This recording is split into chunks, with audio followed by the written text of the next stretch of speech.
शिक्षक अभी वृद्धाश्रम का सदस्य है। उसकी मर्जी से चलना है, उसकी मर्जी से रहना है, उसकी मर्जी से खाना है। ऐसी स्थिति में शिक्षक बेबस की जिंदगी जी रहा है।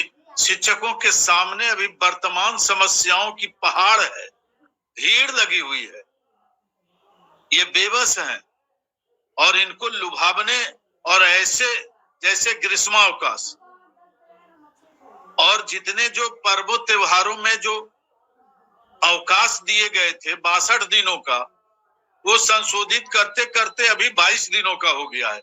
40 दिनों तक ये सरकारी विभाग, शिक्षा विभाग के वर्तमान में जो भारतीय प्रशासनिक सेवा के जो कार्यरत पदाधिकारी हैं, वो ऐसी यथास्थिति बना दी है शिक्षकों के समक्ष कि वो लाचारी और बेबसी का रोना रो रहे हैं। कभी वो अवकाश तालिका में छेड़छाड़ करते हैं, कभी उनकी समस्याओं पर छेड़छाड़ करते हैं, कभी उनकी नियुक्ति में विभिन्न प्रकार के संशोधन और विभिन्न प्रकार की जांच, निरीक्षण इत्यादि का तो आदेश डालते हैं।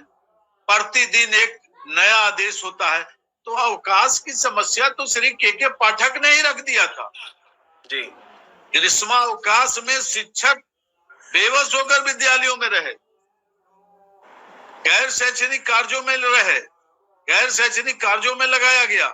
प्रताड़ना की चाबुक श्री के पाठक ने चलाई थी और आज अवकाश जो इनका अधिकार है जी, एनसीए एक्ट के तरह इन्हें अधिकार मिला है।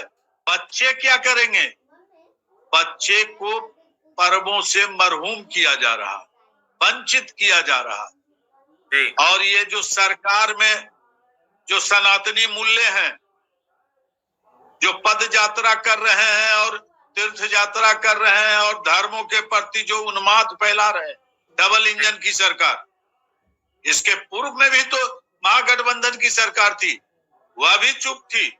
सरकारी महकमे के जितने लोग हैं शिक्षकों की प्रताड़ना होने पर खुशी जाहिर कर। स्थिति ऐसी बनी हुई है कि शिक्षक न अपने परिवार के साथ रह सकते हैं, न परिवार के यहाँ जा सकते हैं।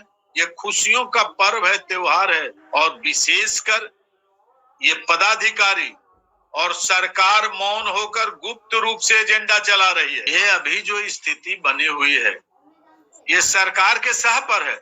और अगर ये डबल इंजन की सरकार में अगर सह नहीं मिलता तो ये विभाग के पदाधिकारी इस तरह का ये करते क्या? ये यातना है, ये अंकुश है। क्या गुणात्मक शिक्षा में यही परिवर्तन लाने का यही तरीका है कि उनकी खुशियों को छीन लें आप, उनके परिवार की खुशियों पर आप अंकुश लगाएं, वो अपने परिवार से मिले नहीं? यह तो अजब विडंबना है। क्या है, सरकार क्या चाह रही है? और शिक्षक भी शिक्षक के जो संगठन है वह भी कुछ नहीं बोल रही है। एक दिन की छुट्टी बढ़ाई गई, कहा 7 दिनों की छुट्टी होती थी, कहा एक दिन बढ़ाया गया। क्या हुआ?